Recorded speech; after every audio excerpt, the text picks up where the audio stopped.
Hey Brittany, how are you? Hey, good. How's it going? It's doing good. I think our sixth graders are doing really well in sixth grade math so far. Yeah, I agree. I feel like the last 2 days they've been really strong with participation and stuff, which has been great. Yeah, how's the push-in feeling for you so far? It's good. It's good. I think that especially when you bring them to the back of the classroom, it helps them focus more. So I feel like they're getting more work done, which Okay. is nice. Do you want to take a look at Wednesday's plan? Yeah, sure.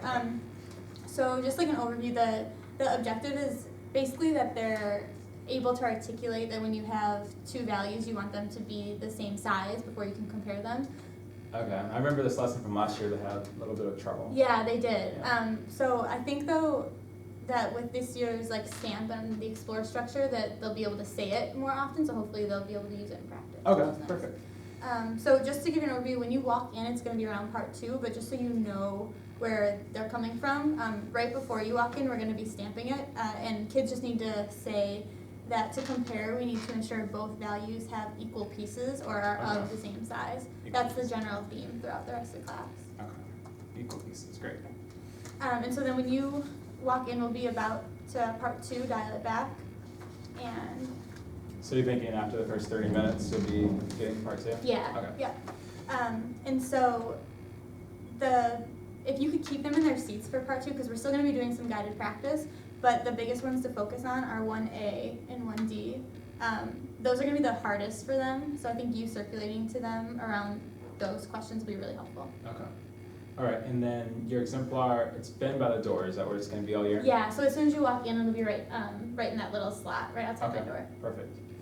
And then the exemplar will be in there as long as with my script. So if you have want to follow up with questions, there are questions in there already. Okay, perfect. So 1A, 1D, but still have them do B and C just as practice and the progression. Yeah, and Okay. that'll help them when we get to that exit ticket. Okay. So after dial it back, part 3 during independent practice is when it would be great if you could pull them to the back. Okay. And they know when to go back there, right? Yeah, is that working for you? I've trained them that when I tap on their desk and Yeah. signal for them to come to the back, that they just move. Has that been going Yeah, okay? that's been great. I think that let's just keep going with that because it's been working so far. So sounds good to me. Okay, perfect.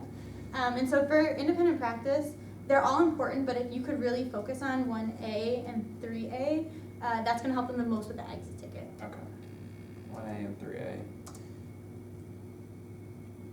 Okay, and is there anything that you think they're going to struggle with on 1A? Not so much 1A. If they can't do 1A, that's your signal that they're really struggling with the lesson, so go straight to 1B. Okay. That's just an extra hit at it. But if they're solid on 1A, then 3 is where I think they're going to have the most trouble with that number line. Okay, perfect. Yeah. All right. Yeah, and so then if you want to look at the exit ticket, number 2 is the one that they're going to be responsible for, and this aligns with the practice questions that I told you about earlier. Yeah, and so I see you have number 2 starred, so that's the one that the skills kids will be graded on? Yep. Okay, perfect. And this actually looks like it's aligned to their IEP goals, so is it okay if after you grade it, I take it and make a copy so I can put it in their progress monitoring file? Yeah, Okay. definitely. I'll let you know as soon as those are done, Okay. so you can grab it. Okay, that's perfect. So if it's okay with you, I'll actually have them start with 2 since it's graded, and then I'll have them go back to 1 for additional practice. Yeah, Okay, that sounds that's great. And they should be able to do all parts of 2 because 1 is also a multi-part problem. Okay. So, Okay, perfect. yeah, All right. great. Thanks. Yeah.